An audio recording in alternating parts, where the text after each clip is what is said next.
Before then, we had decimal computers and we had analog computers, and we were experimenting with all different kinds of approaches. But eventually we learned that the bit, a simple on-off switch, was the correct way to design computers. And everybody switched to it. It became a universal standard. 0 and 1 was the way we were going to represent information. That's an information architecture. Then, about 20 years later, we also standardized on the byte. We were going to pack everything together in units of 8 bits. Is there anything special about 8? Not really. It could have been 7, it could have been 10. And for a while, people tried all those things. But 8 was a good compromise. It was big enough to store a single character of data, and we could put 2 or 3 of them together if we needed larger numbers. And so eventually the entire industry standardized on the byte. That is the information architecture. And it's one that was universal. If you have a wristwatch on, it is almost certainly byte-oriented. We never make an electronic device anymore that isn't byte-oriented, but that wasn't always true. The packet, of course, is the same story applied to the internet. If you want to send stuff from here to there on the internet, you have to put it in, break it into packets. It's not negotiable. Everything from one end to another on the internet works with packets. It's another one of these universal standards.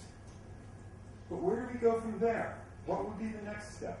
And there's really no answer to it, right? We have things like XML and HTML and HTML5, but those are big, complicated things, and they're too big to count as something like this. You know, a bit and a byte and a packet. You could explain those to somebody, you know, on half a sheet of paper. Explaining HTML5 to someone requires a very thick book. So that doesn't count as an information architecture. And so if we're going to make progress for pervasive computing, we need that to take that next step. And so some people have been thinking about this. And why is it? Oh, there we go. So Michael Dertouzis, who was until 2001 the head of the computer science laboratory at MIT, he made a proposal that he called an E-form. It stands for electronic form. He said, if only we could agree on a little structure for communicating from one computer to another, we would be able to take a big step forward. And he proposed this thing called an E-form, which, for those of you with a computer science background, will recognize as what computer science is called tuples, 2 tuples. And a tuple is just a grouping of simpler data items. So suppose we were building an airline reservation system, and we needed to talk to each other about holding seats on a particular plane. So we could have an E-form that would have 4 rows and 2 columns. The first column would be a simple name, like number, date, from, and to. Remember that ontology that we talked about earlier? This is how you generate that ontology.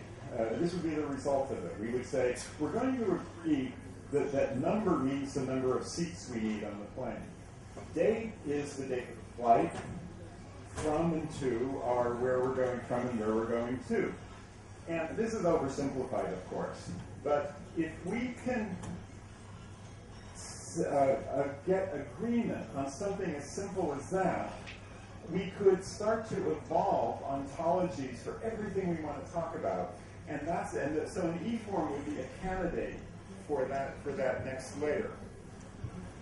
We at Maya have extended this, and I won't get into too much detail here, but we adopted the E-form idea and made one change and added a universal URL, how you could build a big public open information space that's built up of nothing but U-forms.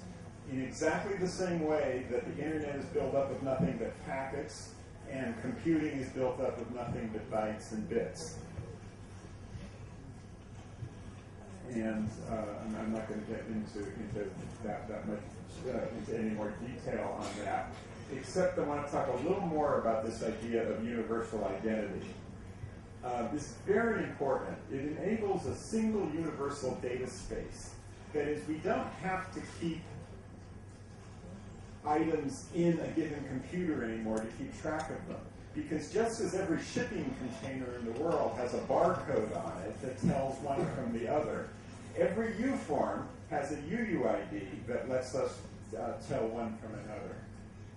And this is what's needed if we're going to really talk about a cyberspace, if we're going to talk about objects made of things. Because it makes it well defined whether you and I are talking about the same thing or a different thing.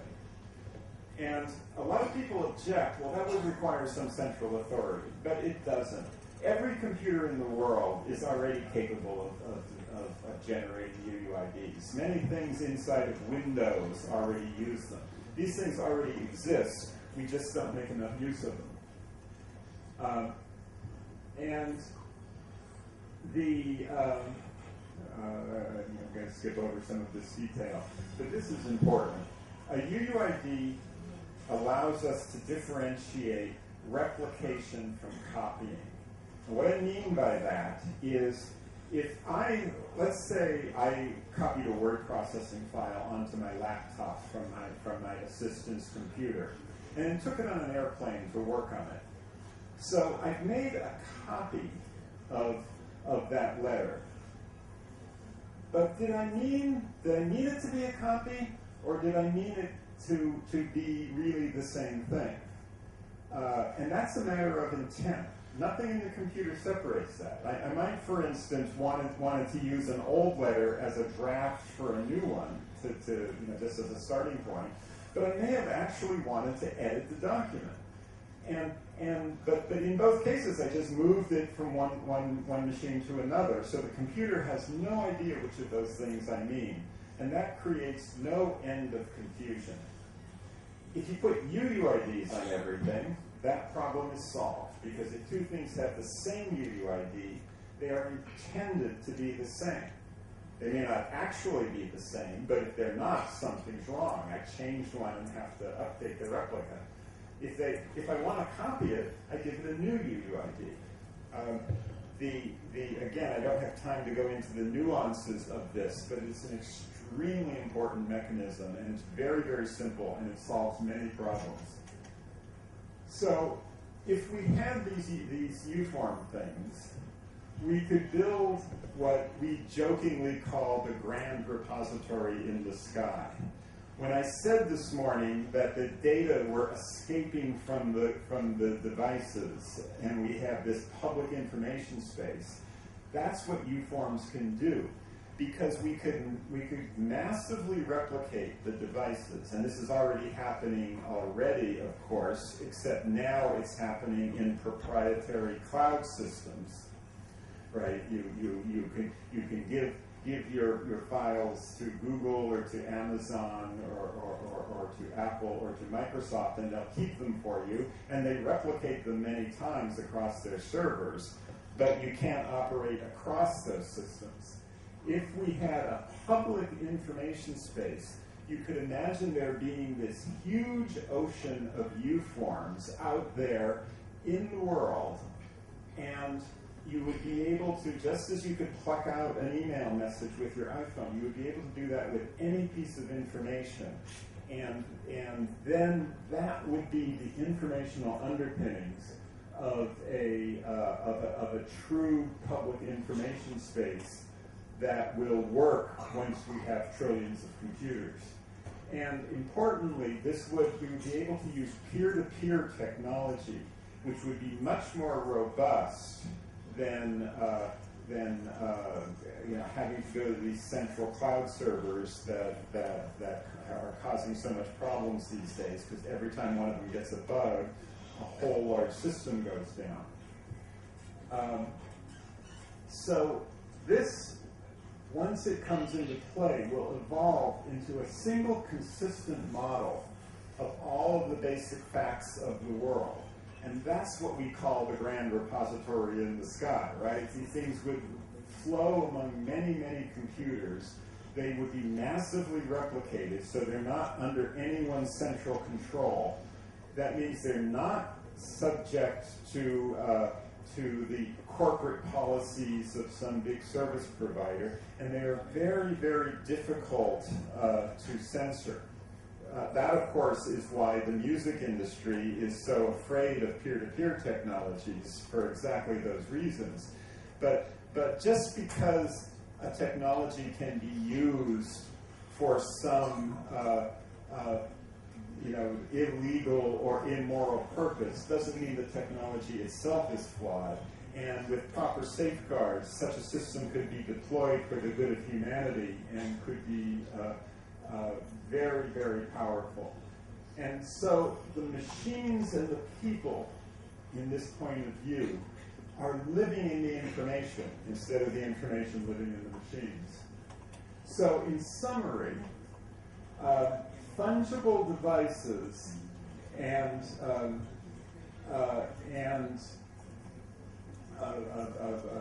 liquid components are the yin and the yang of an architecture for pervasive computing that would have the kinds of characteristics that we're going to need to make this really work for real people.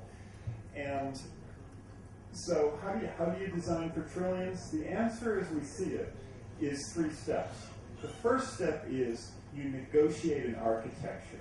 Whether the particular architectures that I gave as examples turn out to be the right ones or not is not really my point.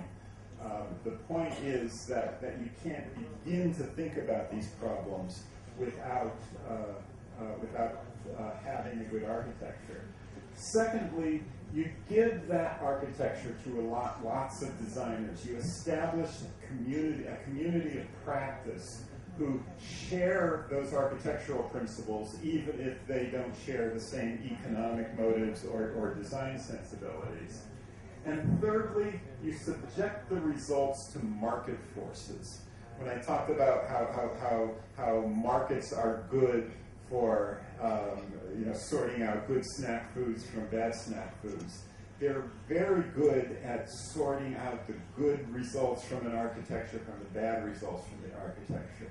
But you have to start with the architecture, and the market will not produce the architecture. That's our job as designers and architects of the pervasive computing future. Architectures come from individual minds. The consequences of the architecture come from the interaction of that architecture with market forces, and both are important.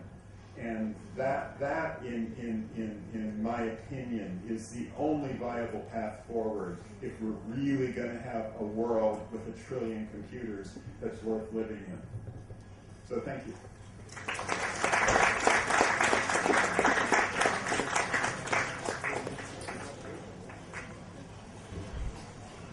Thank you, sir, for your informative lecture. Now, we will have a lecture on human-computer interactions and future challenges for modern societies by Dr. Christina Walter McInville, Professor, Ryerson University, Canada.